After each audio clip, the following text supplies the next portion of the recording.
Addressing violence in the community, how leaders are working to destigmatize low-income housing while filling the needs of the people who live there. That's coming up on News 12. They wanted help getting off the streets, and they got it. Now, nearly 3 months later, will they end up right back where they started? It's unfortunate, but we have to refer them back to shelter at that point. So it's just a circle. Mm-hmm.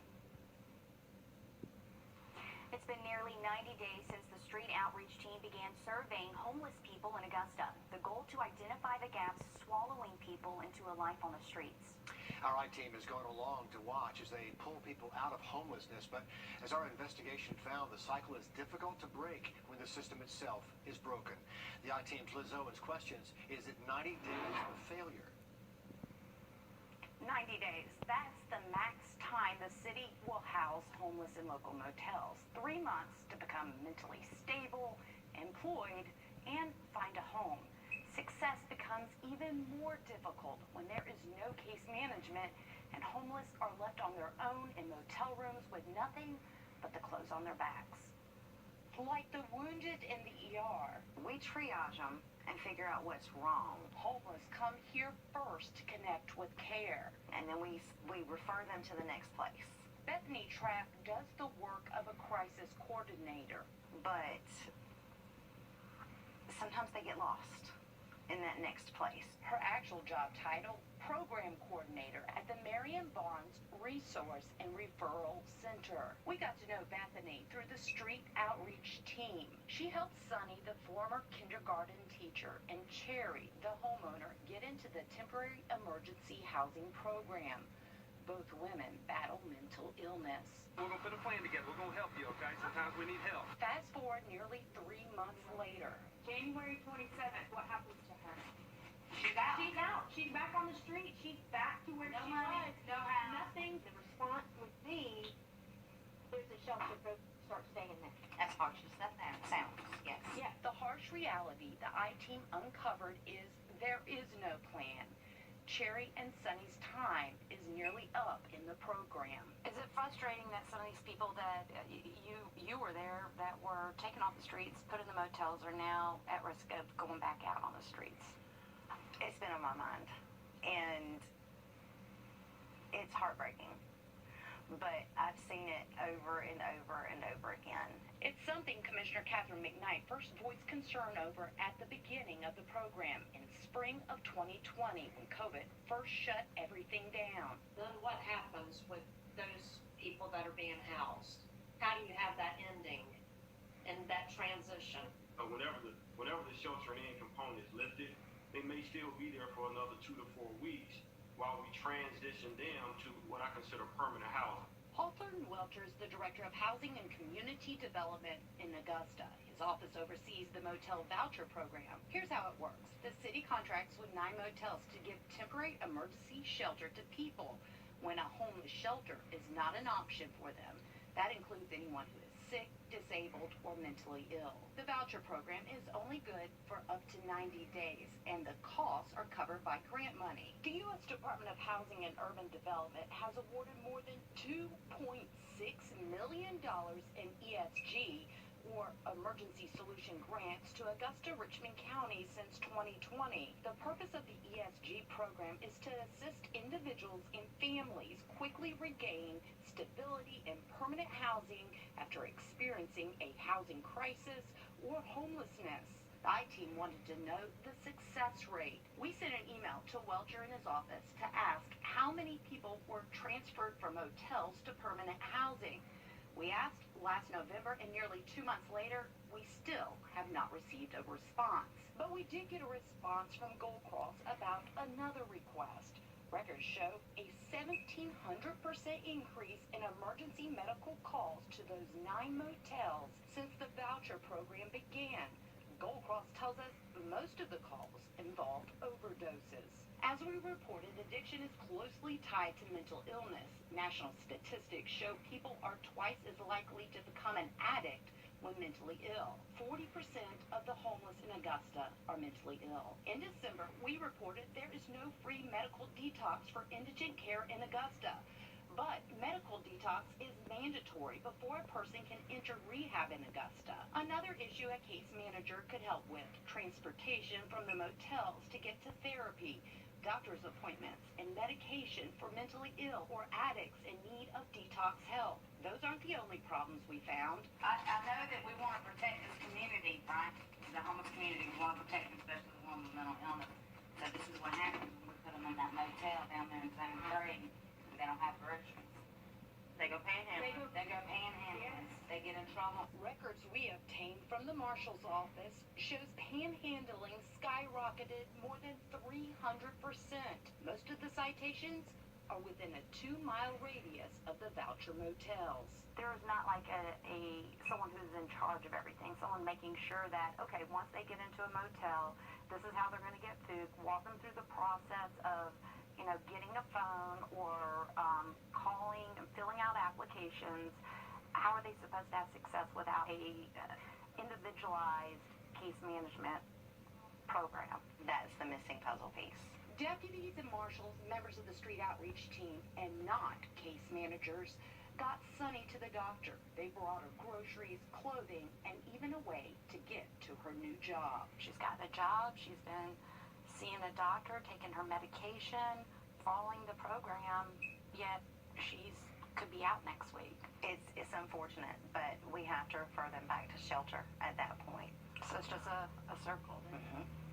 A circle or a cycle that is yet to be broken or fixed nearly 2 years in.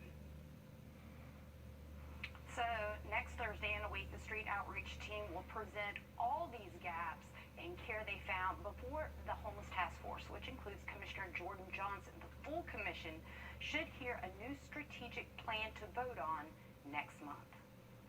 The official homeless count is happening this month, which is required by HUD to qualify for funding. So we should know soon just how big the homeless population has grown from the streets to motels and shelters. Well, it's hard to imagine living on the streets in these cold temperatures. The News 12 wants to remind you we do have cold weather resources for those in need on our WRDW app and online at WRDW.com. All that as we continue tracking the potential for some winter weather this weekend. Let's check in with First Alert Chief Meteorologist Riley Hale for the latest on that. That's right, Richard. We still have a first alert in effect on Sunday, and this could actually start very early Sunday morning heading into the afternoon. We are starting to fine-tune the forecast a little bit, so we're really focusing on the threat for freezing rain for those counties you see highlighted in red, which is mainly counties that are along or north of I-20. That is where we're anticipating temperatures to be cold enough to produce some issues with some icing and the freezing rain as well. So this starts at early Sunday morning, lasts all the way into our Sunday night before finally getting out of here, and by Monday we're good to go.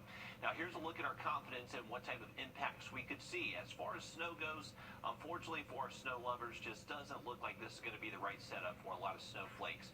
We are starting to gain some confidence in the icing event though, so in the way of freezing rain, sleet, and definitely in the way of some windy conditions along with some rain. So this is going to bring us some precipitation, but also gusts possibly up to 40 miles an hour. So if we do see some winter type weather, that combined with the wind could definitely cause some travel and power impacts.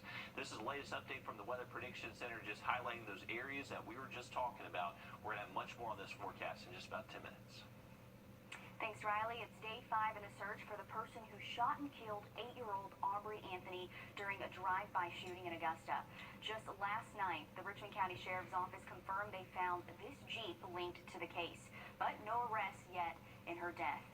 With every life taken by gun violence, follows calls from family, friends, and neighbors for real change. But what does it take to get crime down and truly transform a community?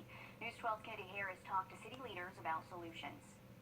Violence, I think it's an outcry for something. And as leaders, we need to respond to that outcry. In the days since 8-year-old Aubrey Anthony was killed, we've heard outcries from her community and family to end the violence. My heart has been really heavy since the incident, and I have been thinking, and I have talked to a couple of my colleagues on what can we do. Many of Augusta's low-income housing neighborhoods have been challenged with crime for years. Miss Felicia finna find something for him to do. Magnolia Court was one of them. Things just in disarray, people angry, people hurt. Felicia Rhodes has worked at the apartment community center for years. She was here when bulldozers came in. It is just a fresh breath of air. The renovations came in 2019 with the help of new developers and nearly $20 million in bonds from the city.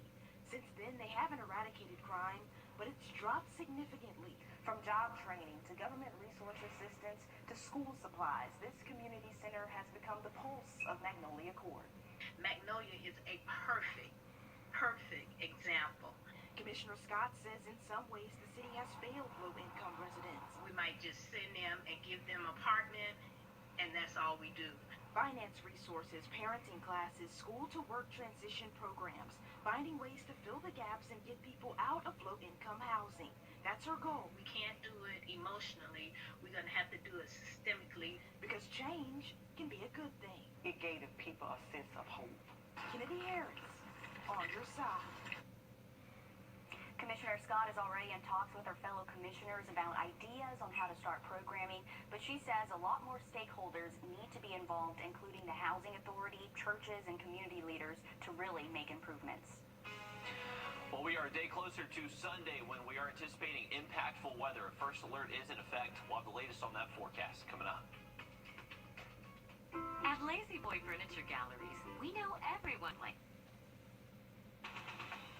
Now, your first alert weather with Chief Meteorologist Riley Hale.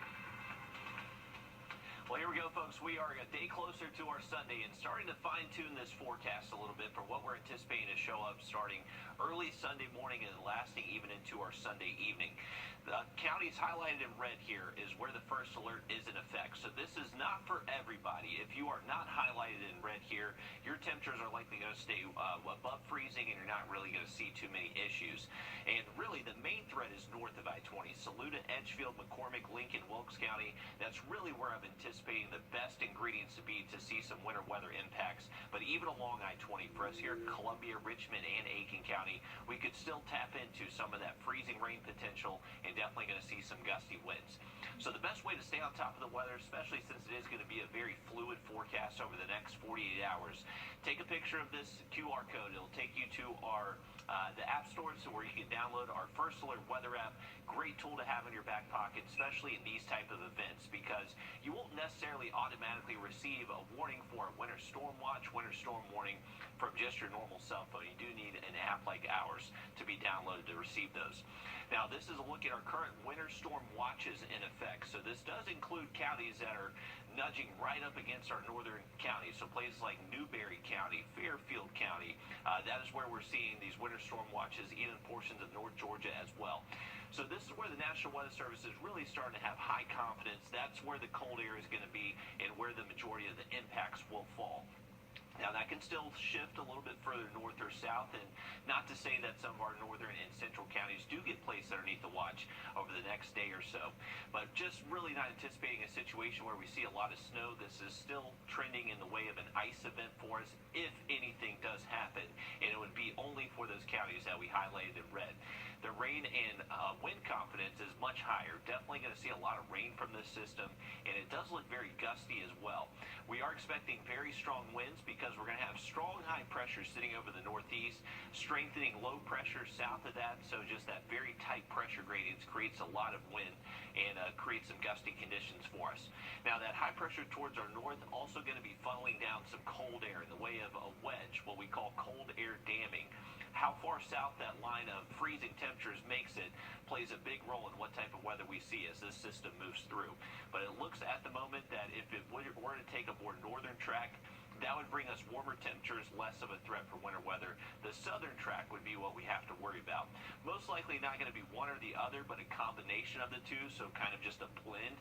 And that is why some of our counties still underneath that threat for winter-type weather, most likely in the way of an icing event, highlighted in pink here. Now, if you're south of that line, you're just going to stay too warm and you're just going to see rainfall. And the further north you go, those temperatures are going to be much warmer and you have that higher chance. But it just looks like the main precipitation type for us is going to be freezing rain. That warm air is going to be trying to move in, so that should prevent us from seeing too much snowfall.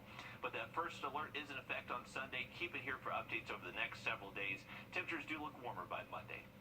Riley, thanks a lot. University Hospital and Augusta Tech teaming up to bring more nurses to our area. Right now, Georgia has the 5th lowest nurse-to-population ratio in the nation. South Carolina's dead last. News 12's Will Rio live for us from University Hospital's Somerville campus there on Wrightsboro Road with a look and a plan to get more nursing students into the field. Local people we're talking about here, Will. Yeah, absolutely, Richard. At University Hospital Somerville campus, it sits empty right now, but Augusta Tech is looking to breathe new life right here. Now, the buildings right behind me will be used as Augusta Tech's new health sciences campus. The hope is to bring in more health professionals to our community. As pen hit paper, new opportunity is coming for local students and hospitals in Augusta. It's a tremendous move. We're going to have so many more opportunities, so much more space, resources. Augusta Tech is partnering with University Hospital to transform the lifeless Somerville campus to a health sciences campus for students like Brendan Ali. I think the size of our facilities there is going to be, double or triple the size we have now. The pandemic has created an urgent need for healthcare workers. This is a real bad problem heading our way. In fact, I believe it's already here. After 5 years, this program should graduate 200 nurses and double every year after. Today, we would be very happy to hire probably 200 nurses at University Healthcare System today if they were available, but they simply aren't available. And Augusta Tech says 94% of their grads end up staying in the CSRA. When we graduate any student, they make a living here, they raise their families here, and so I think that's an incredible attribute that we can provide here to the residents. Being able to provide for the community is something these students live to do. It's inspirational and motivates me to want to learn and get out there and start doing all those things and just helping people. Now, phase 1 of this project will mean moving the nursing and medical assistant programs right here to the professional building where there will be classrooms. The other 3 phases will happen shortly after, but it will take some time to get those into full effect. It'll be exciting to see what they do and how we can actually keep some of those people graduating as nurses in our community to help us all out. Great plan. Thanks for the live update there, Will. Still to come, the NBA trade deadline is still about a month away. But the Hawks are making deals now. Sports director Nick Frodo is here with which players are on the move next. The Live by Camera Network is brought to you by Mountain.com. On your sideline, sports brought to you by the Hawk Law Group. The NBA trade deadline is about a month away, but the Hawks are starting to make their moves now. The team has made everyone but Trae Young and Clint Capella available in trade talks, and they moved their first piece today. The Hawks, who seem to just have too many solid wing players, traded Cam Reddish, Solomon Hill, and a 2025 second-round pick to the Knicks. In exchange, Atlanta gets Kevin Knox and the Hornets' 2022 first-round pick. Knee-jerk reaction, the Hawks lost this trade. The 22-year-old Reddish is having the best season of his young career. Kevin Knox has never lived up to his potential in New York. As for that Hornets pick, it's protected. So Charlotte keeps the pick if it's within the top 18 picks this year. They also keep it if it's within the top 16 next year and the top 14 in 2025. If that's the case, Atlanta would get 2 second-round picks in 2026 instead of the first-rounder. At 17 and 23, the Hawks had to do something if they want to get back to the Eastern Conference Finals, and this probably won't be the last move they make between now and next month's deadline. Riley? All right, thanks for that update, Nick. Remember, we are still tracking that chance for some winter weather to head our way this weekend, and we possibly could see some icy roads. We're going to take a look at the conditions for that with First Alert meteorologist Anthony Carpino live in the studio with us. Take it away, Anthony. Yeah, Riley, so as we continue on through this weekend, of course, we're going to be keeping an eye on the forecast and how that weather will end up impacting our roadways. So a couple tips if you're going to be driving. Of course, the best tip of all is if you don't need to go out, stay indoors. Of course, we've had a lot of experience that over the last several years. But let's bring in the bridge right now. We're going to be talking about what we can be expecting as far as how weather impacts roadways, specifically those overpasses. So usually, in a typical situation, your road is going to retain that heat just a little bit more. But as you go onto a bridge, this is where things can start to cool down just a little bit more. You have air moving on top of the bridge, as well as air moving below the bridge. And when you start to drive on that, especially when it's been a little bit wet, that will cool first, and you have that chance to go sliding just a little bit. So if you do encounter slick roadways, the first thing you want to do, never slam on your brakes. You're going to actually slide even more, and make sure you're just kind of pumping the brakes ever so slightly, and make sure to keep that speed down. Riley? All right, thanks for those tips, Anthony. Definitely could get dicey out there with the ice conditions possible for Sunday. Now look at that forecast just after the break. Why do so many people...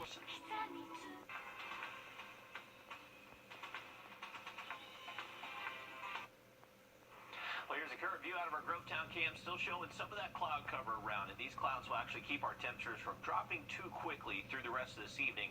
We're at 54 degrees at the moment. If you do have plans to head out this evening, temperatures actually should stay in the 50s and 40s, even all the way through midnight tonight.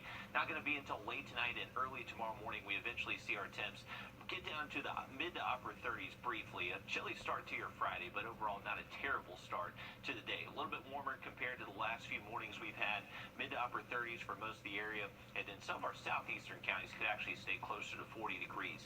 Heading into our Friday afternoon, we are expecting a lot of sunshine tomorrow. Temperatures should be at least getting close to 60 by the afternoon.